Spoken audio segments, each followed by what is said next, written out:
Um, Thank you to everyone who could make it today. We're really pleased today to have Dr. Mia Zhong join us from UCL.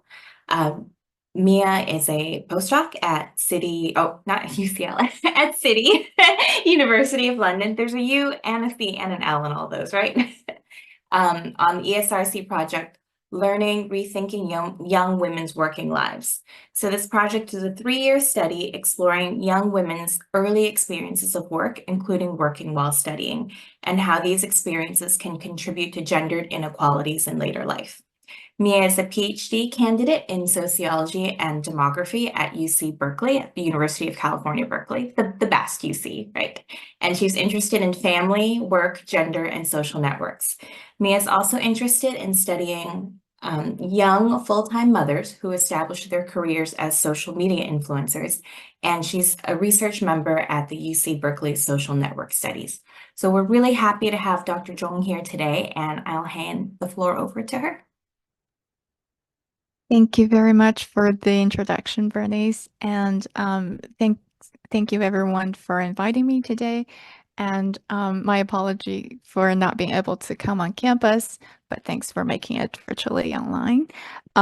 So today I'm very honored to present the analysis and results from the work package 1 of our research project called Rethinking Young Women's Working Life. And I am here on behalf of our team. We are a team of 6 research members led by Professor Richard Cohen from City University and Professor Kim Allen from University of Leeds. So what has been driving us to study student workers, especially at younger ages, comes from both empirical and theoretical motivations. So today's working students, we have a lot of them. About 70% of undergraduate students are engaged in paid employment in a tax year, according to Office of National Statistics, as well as some linked administrative data. Not only are more students participating in work while studying, but also their working hours have been increased over time, and they are working longer compared to previous cohorts. And today's student population is much more different than what we understood, that we have more women and immigrants. They stay much longer in education than earlier cohorts, and they face a tighter labor market, much more fierce competition when they graduate, and as well as increased diversity in terms of the educational institutions that they're in. So we feel it's urgent and necessary to have a better understanding, to have a good mapping out of today's students' working life, and it also will help us understand what students have been facing in recent years, given that we are experiencing neoliberal reforms in education, as well as cost of living crisis among this young population.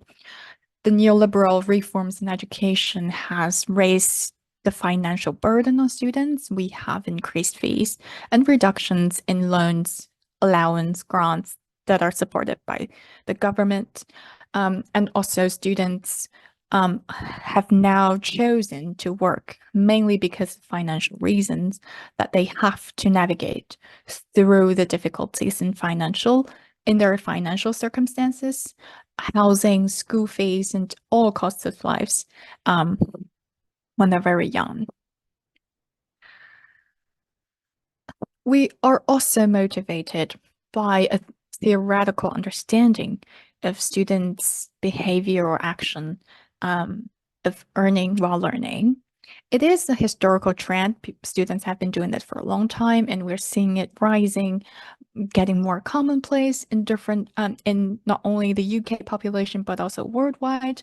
But it has been seen as something that students do informally. It's a peripheral part of their life as students, and it's temporal with high turnover rate, and students do jobs here and there from time to time. And it's just a very marginal part in their life as a student. And student earning while learning has been seen from the positive side, negative side, that it's either a CV enhancing activity for students, that they get better opportunities to get internships, get networked for their future employability, and also and at the same time, researchers and policymakers have been concerned about students' academic performances and their well-being, as they see earning while learning having detrimental effects on students. In more recent years, we are seeing a new theoretical framework, seeing earning while learning as an anticipatory socialization process for students. That is, during the experiences of students participating in paid employment, they started to learn what work is, how to be a worker, what will the working environment look like when they grow up and when they leave education. So this is an learning and socialization experiences for them, not just a good or bad thing that they had to do when they were students. However, from our perspective, we see that in all these theoretical lenses, students are mostly seen as future workers. That is, they are students now, and after they leave education, they will be they will be workers in the future. So there's this transition from being in education, being a student, to finishing education, leaving education, and become workers, become part of the labor force. That students can only have one, either student or worker identity on their journey finishing this transition. So all the research team members in our project feel that there's a need for newer and more nuanced theorization of looking at earning while learning. And we would like to contribute it through our analysis. Another theoretical motivation that we have is the well-documented persistent gender inequality in the formal adulthood labor market that are well acknowledged everywhere in the world. We know the historical trends and the recent narrowing down from Paula England to Claudette Golden, but we have this question of when and where does it begin in individuals' life course. So does gender always dominate the labor market, labor market inequality? And are we seeing it here in the UK in the 21st century, something that researchers saw it in the US much earlier from national surveys, that the younger the workers are, the more equal women's and men's pay. So is there this trend that as people get older, as they are moving to the labor market, becoming a mature labor force, they are experiencing more gender inequality?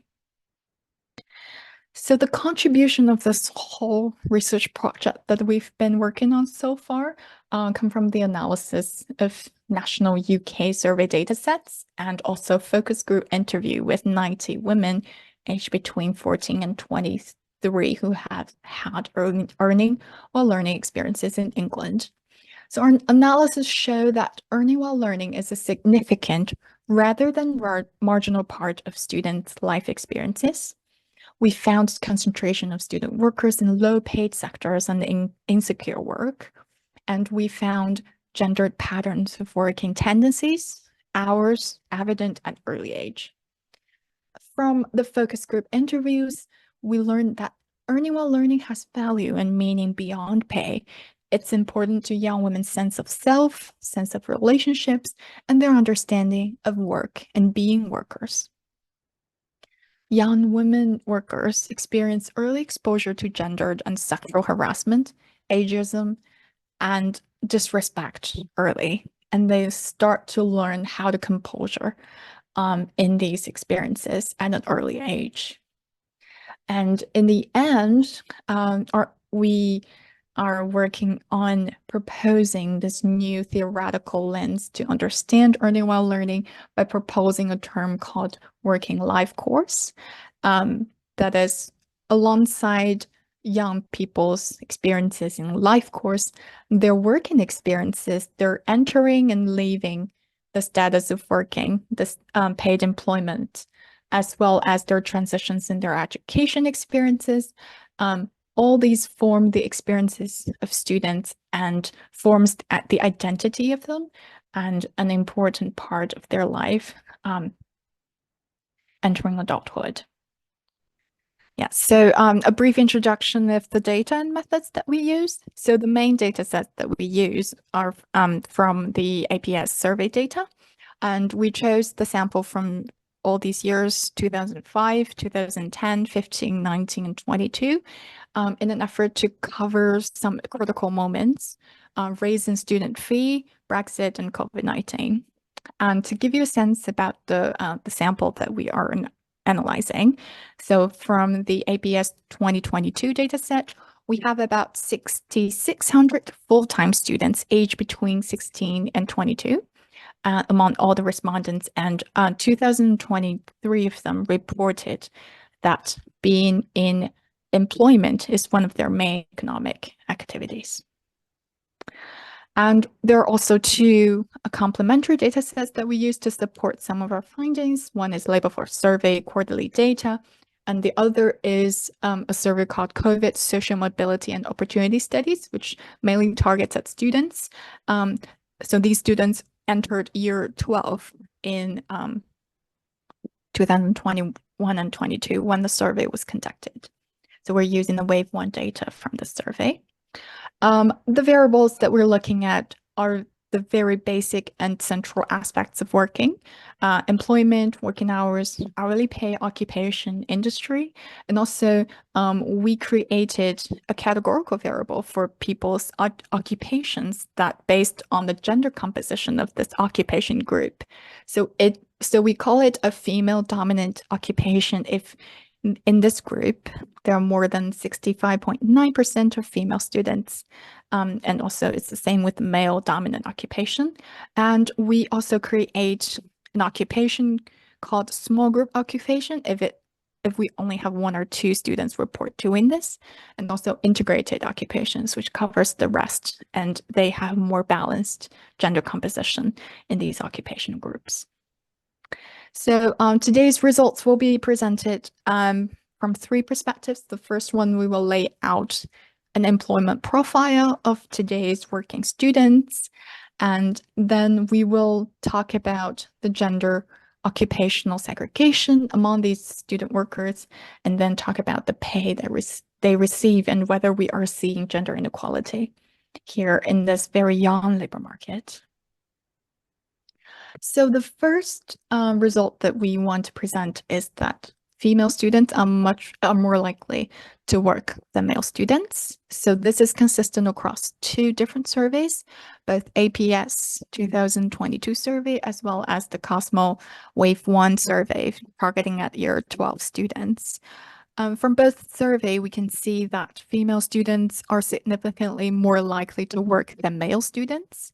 And here, when we say full-time students, full-time studying students, we are taking in account of those who are currently attending school on a full-time base, enrolled in a sandwich course, or pursuing full-time education at a university or college, which is defined according to the standards from the APS survey. And one thing to note is that the differences between gender groups in terms of likelihood to work is actually larger than the differences between students from London and elsewhere, and also students from state schools and private schools. So it's notable differences in terms of the likelihood to work.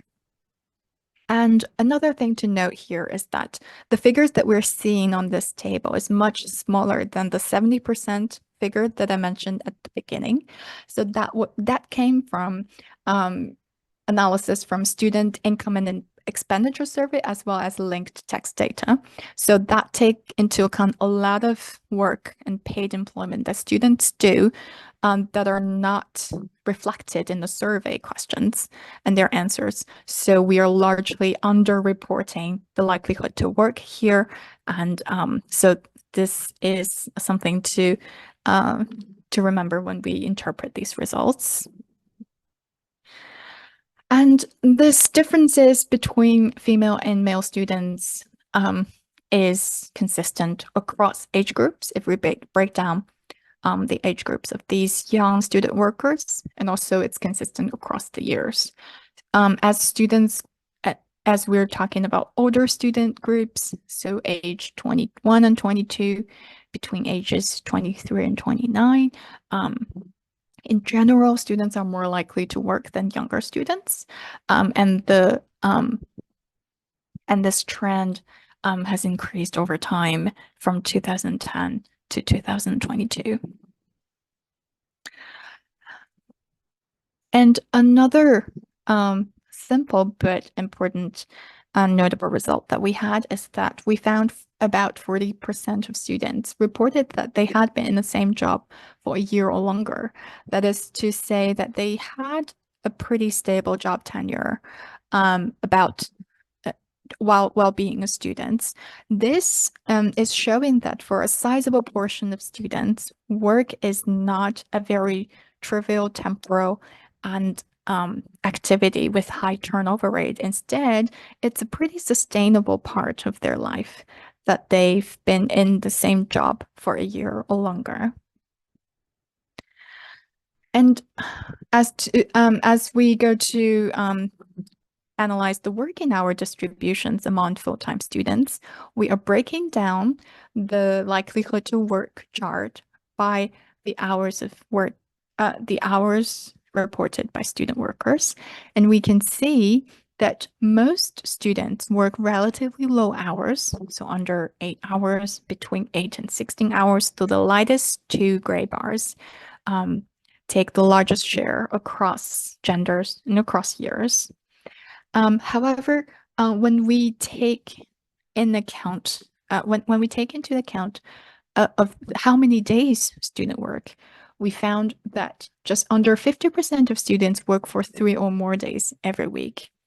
So now we are putting together these figures in terms of the likelihood to work, job tenure, hours of working, and days of working, and we found that working is something that students do a lot, female more likely than male students. Students work for it for relatively stable time periods. They don't work for very long hours, but working is a repetitively happening activity in their life during the week. So we think that these figures putting together showing that work is a sustained, important, non-trivial part of students' life. And then we start to compare the payments received by the student workers, and we found no significant wage gaps between genders, not across age groups, not across years. Only exception was a very large group in 2019 for the oldest age group. So it seems that we are seeing evidence showing that the younger workers are, the more equal women's and men's pay. And this bar chart for 2022 looks exactly the same for 2019, 2015. So it didn't change much before and after COVID. But we know that for older workers, for workers that are full-time working, there is gender inequality and there is gender pay gap between these two gender groups. And we are aware that part of it comes from the occupational segregation. Therefore, we were also planning to test the gender segregation hypothesis with these young student workers by separating all the occupations into these 4 groups. And first, let's take a look at the distribution of male and female students among different kinds of occupations in year 2022. So the first thing that we can see is that most students are in the integrated occupations, which is the blue bar.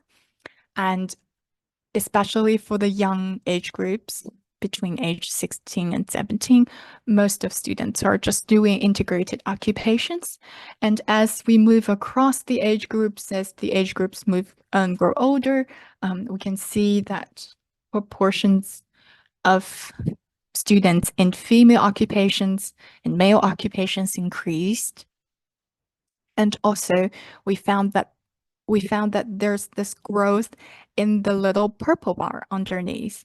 That is, as we move across age groups with students in older ages, we are seeing more diverse occupations because these small group occupation only contains 1 or 2 workers. So the increase in this purple bar actually signals a large diversification of the occupations that students are doing. And then we want to compare the wage received by female workers and male workers in some occupations. So here we selected some very large group non-professional occupations, and we want to compare the wage ratio between men and women. So how to read this graph? So the horizontal line on 1.0 means that male and female are receiving payment at parity. So the 2 blue lines, which shows the 2 large integrated occupations, are actually aligning with the 1.0 horizontal line. So it's showing that in these integrated occupations, men and women don't have much wage differences. Above 1.0 horizontal line, the points will signal male payment advantage. So the 2 green lines are for 2 male occupations that we chose: elementary storage occupations, elementary agricultural, and related trades. So across the 3-year points, people in these 2 male occupations, men are earning more than women. And reversely, if a line or if a point is below the 1.0 horizontal line, we are seeing female earning advantages. And this is more significant with the secretarial and related occupation. And also we see some moments of these female pay advantages for some other male occupations that we chose: healthcare and childcare. If we rank all the occupations reported by students by their average payment, and then we can see that among all the top 10 occupations with highest hourly pay, only one of them is integrated, and all the others are gendered. And for the 10 occupations with lowest hourly pay, 6 of them are integrated and 4 of them are gendered. So this table on the left shows 10 occupations with lowest hourly pay. On the right panel shows 10 occupations with smallest gender pay gaps. And we see 2 overlaps here.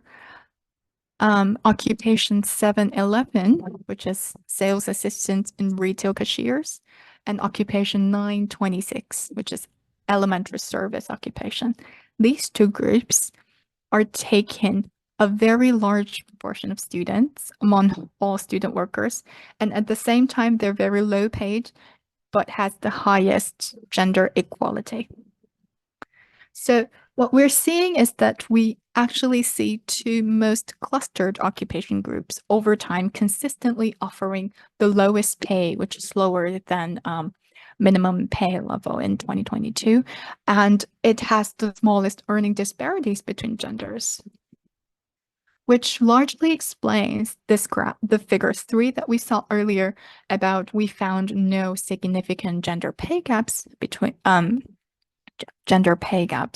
because it actually is an artifact that created by the fact that a lot of students, they are concentrated in very poorly paid sectors that it's very luxury to even discuss about gender disparity. With the labor force survey data, more detailed industrial class level information, we found that these students who are sales assistant, cashiers, elementary service providers, they are clustered in restaurants, mobile food service activities, beverage, retail sale, hotel accommodation, and some sale of clothing in specialized stores. So these students, they are very important in the labor force in terms of being about being a 1/5 share in the workforce of these occupations and sectors, while among all the workers, students are only taking about 3 to 4% of them, but they are very important workforce in these occupations and sectors.